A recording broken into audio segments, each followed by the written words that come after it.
Hello, and welcome to a chilly, damp Sandia Mountain Natural History Center quick trip. Today, we're just here at the center, but I wanted to touch on something that we haven't done a video about, and that is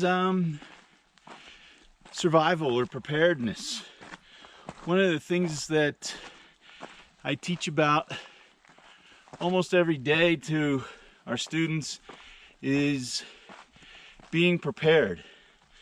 And I talk about having a survival kit with the 5 or 10 C's of survival, which we'll talk about in a little bit here. And then I also talk about how indigenous peoples living here thousands of years ago, or really just a few hundred years ago, would have survived without even those tools of a survival kit.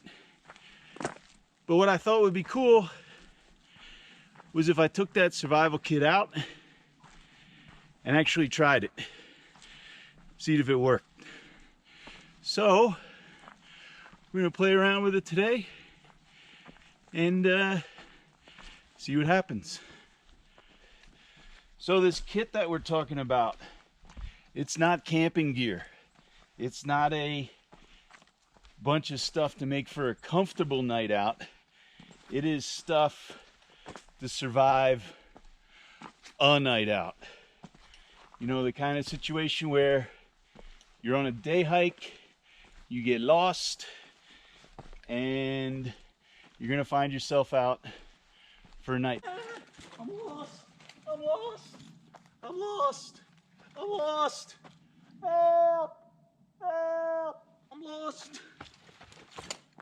So after you've panicked for a few minutes, what you want to do is you want to calm down, assess your situation, and start thinking things through. Most important thing is to stay calm. And part of that assessment, once you realize that you're lost and you might be in some trouble, is to look inside your pack and evaluate all your gear and see what you have. So my pack today is set up for a normal day of teaching students here at the Sandia Mountain Natural History Center today. I have a small first aid kit for band-aids and boo-boos and stuff. I have a metal water bottle. I haven't changed anything in this pack for this video, so this is stuff that I would normally have in the pack. Just some random notebook paper, raincoat. This normally wouldn't be in here, that's filming equipment.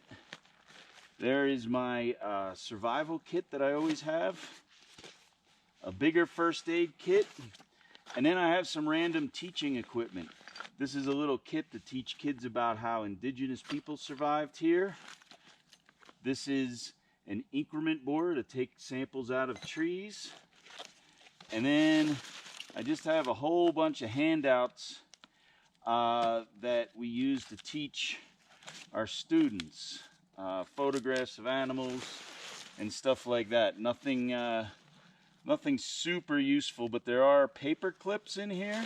This is a container, so there could be some useful things. And I have a clip to hold those papers together. So you need to look at, I also have some trekking poles. So you need to look at what you have and think about everything that could be useful. But this is going to be the most important thing, that survival kit. Let's take a closer look at that.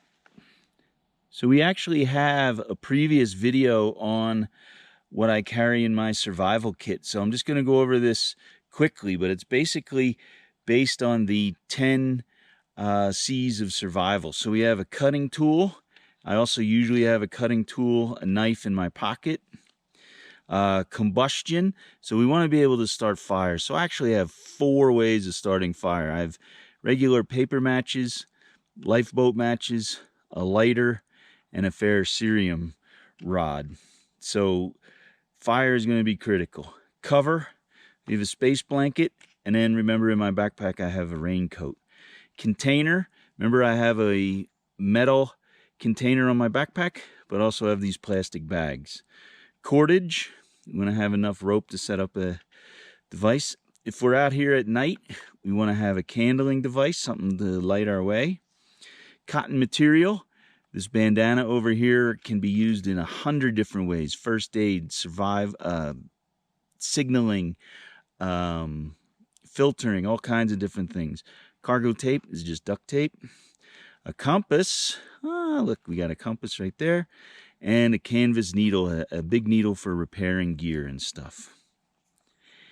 In addition to those 10 C's, I also have a notebook and paper to write with. I have some water purification, a few first aid supplies, a whistle for signaling, some fire starters, and it should go mentioned that the whole survival kit, is in a red bag. And I do that on purpose because if you're ever hiking up in the Pecos Wilderness in New Mexico, you may find in the woods somewhere a really nice survival kit in a camouflage bag. Left it behind, never saw it, walked out of camp. So a red bag will make sure you don't lose it. GoPro style. One last thing I forgot to mention in a survival kit is this. This is a personal locator beacon.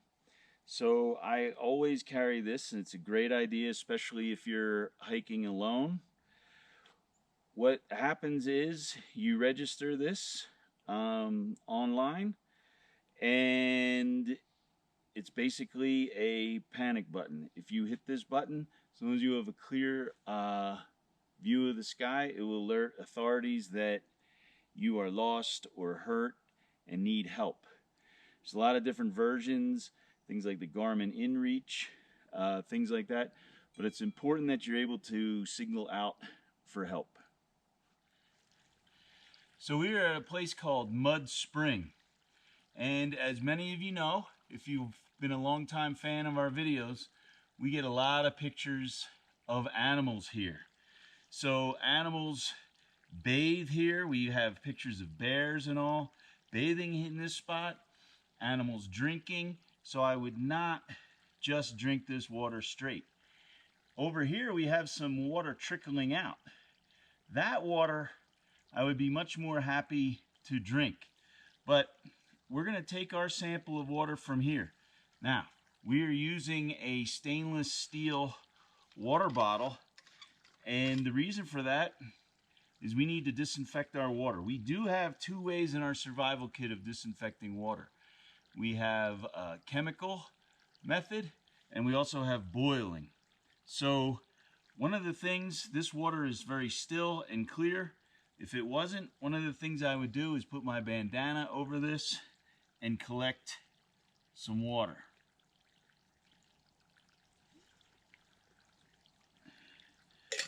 But you definitely are going to need to treat this water. You do not want to get giardia or things like that, which will give you diarrhea, which will dehydrate you further. Having said that, it's very important though, if you have no way of disinfecting water and you're in a survival situation, giardia will not kick in for quite a while. To survive, it's totally acceptable to drink this water. Just know that once you're rescued, you're going to need medical attention.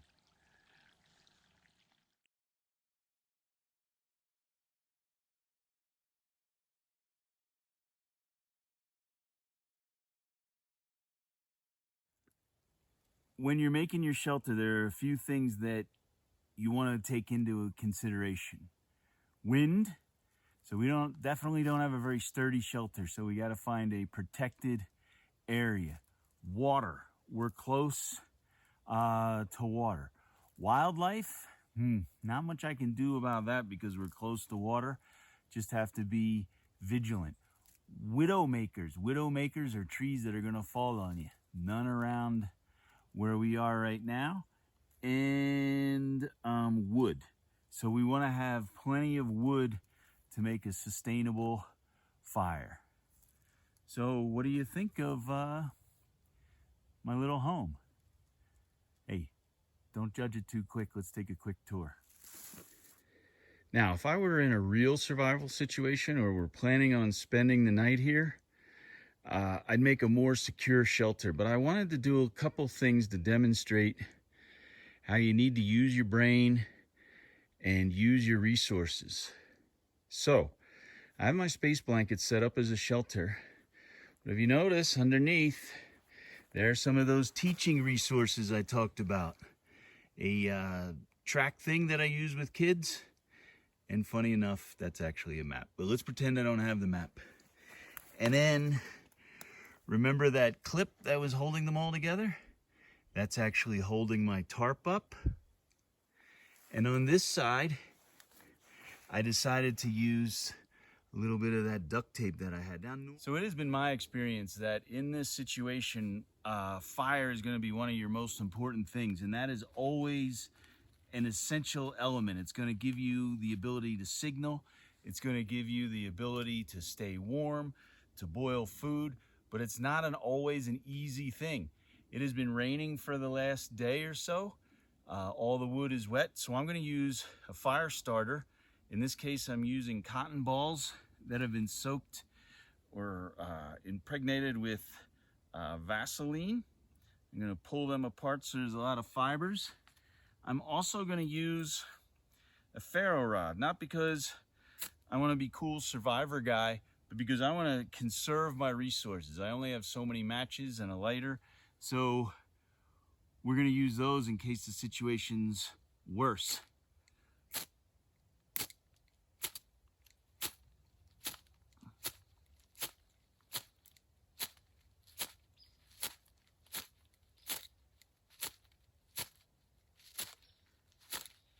So, like I said, these usually go right up, but conditions are a little sketchy right now. And this, again, is a good reason why we practice. Because it's very likely if you're out alone, or even with other people, that this situation could... There we go. So we got our flame. So we have put the smallest wood possible. And we can already hear it cooking off some of that water.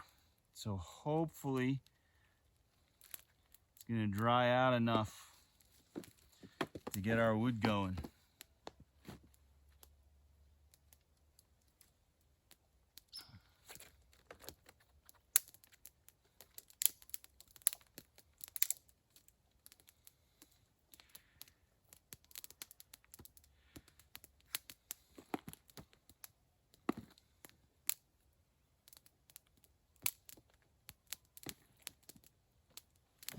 So there we go. So you can see that even with wet wood, fire does not have to be a daunting process, but it should be something that you practice, because that is going to be so helpful in a survival situation.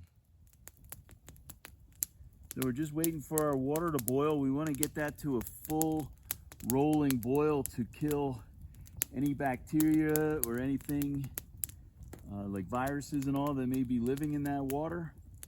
And while we're waiting to do that, just a couple notes. If you like the video, please like and subscribe. It really does help us.